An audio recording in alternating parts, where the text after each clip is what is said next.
Well, 5 African participants for the 2018 FIFA World Cup were confirmed over the weekend. On Friday, Senegal booked their ticket to Russia after beating Bafana Bafana 2-0 in Polokwane. The Lions of Teranga were the 3rd African team to book their ticket to Russia, following Nigeria and Egypt. Well, just one day later, Tunisia and Morocco completed the 5 African representatives, while Morocco beat their biggest rivals in Group C, Ivory Coast 2-0 in their own backyard. A goalless draw against Lybia was enough for Tunisia to top Group A. While for more on this and of course other news in relation to the African representing in the 2018 World Cup, we're joined by our sports digital analyst Sipho Kekana. Very good afternoon to you and welcome back, Sipho. A very different conversation we'll be having judging from the last time where our spirits were high. We're all confident that Bafana would be able to pull out something magical. Unfortunately, they didn't, but tomorrow they play for nothing but pride. Do you expect a different outcome? Look, the last time I was here, I thought, you know what, because it is within reach, let's try and remain positive. And, you know, so tomorrow we're playing against Senegal. It's a rather useless match actually for Bafana Bafana because they're already out. There's nothing like a useless match, so says Coach Stuart Baxter. Yeah, you see, the thing is, for Bafana Bafana, it's no longer, we have bigger problems than the match that's coming up against Senegal. We have bigger problems than the 90 minutes that we're going to have to play against Senegal.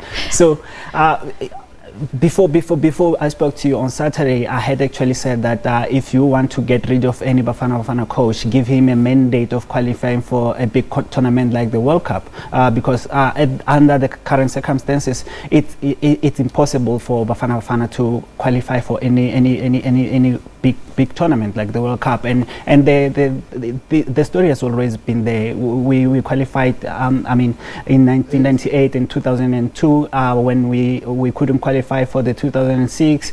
So if you look at the trajectory of Bafana Bafana since the 90s, you can see that it's been getting worse and worse and worse and worse. So it was always going to get to a stage where it is now just impossible. It's not possible for Bafana Bafana to qualify for the World Cup. You cannot expect to qualify for the World Cup when you cannot even qualify for a continental. I was about to say that Stuart Baxter seems to think that them qualifying and doing well in continental tournaments, he'll have to exit if the team doesn't seem to do well there as well. And I'll be honest with you.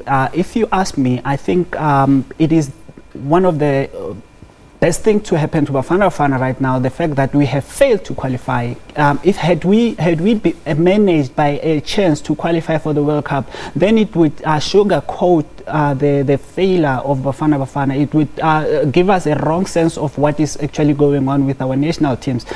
So now reality has just dawned on us once again to say, you know what, you need to go back to the drawing board. You need to re-strategize and see how you. I was about to say, I think South Africans are sick and tired of the drawing board. But speaking of the drawing board, and just very quickly on this, Coach Stuart Baxter says going forward he's going to sort of shed the older players, if you will, the veteran players, if you will. If you look now, he had selected guys like Morgan Gold, Simphiwe Tshabalala, and he seems to want to phase those players out.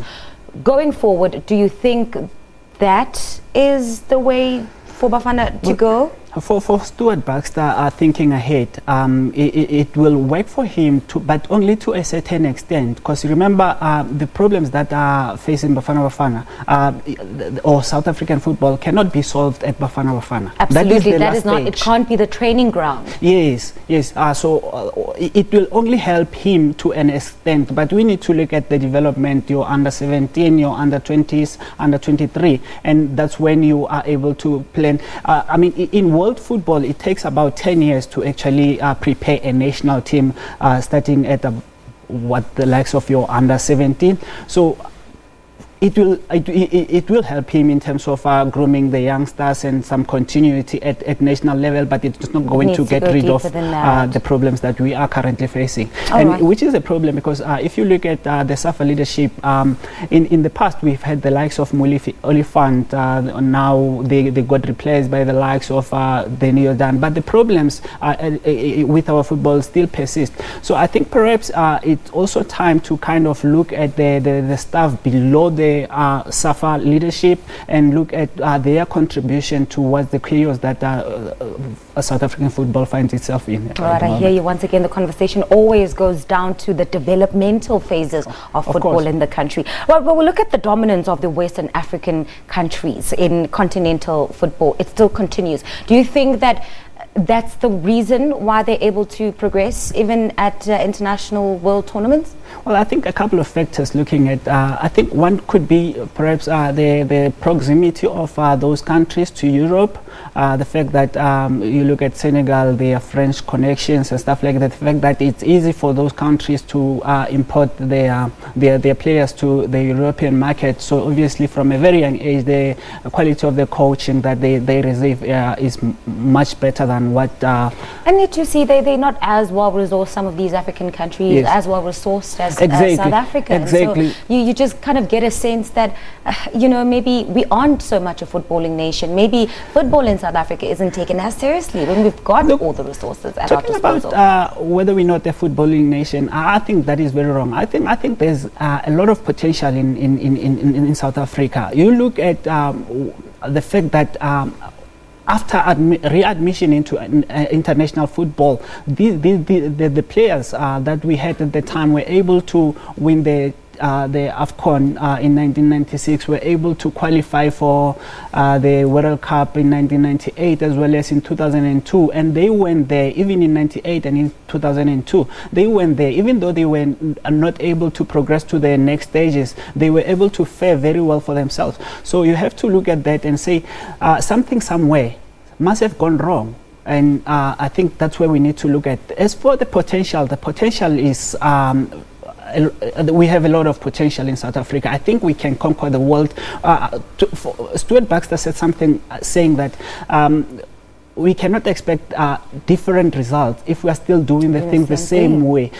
More than 10 years ago, he pointed out some of the things that he sees that we are still continuing to get wrong. So under those circumstances, there is no way that we can expect that for a change we can qualify for the World Cup. So we need to look at that, the fact that at this day and age in football, a country like South Africa does not have a national playing philosophy. That's very, very disappointing. All right, just to wrap it up, Sipho, out of the 5 African representatives, which do you think will go further in the group stages? I've got my pick in Senegal. What's yours?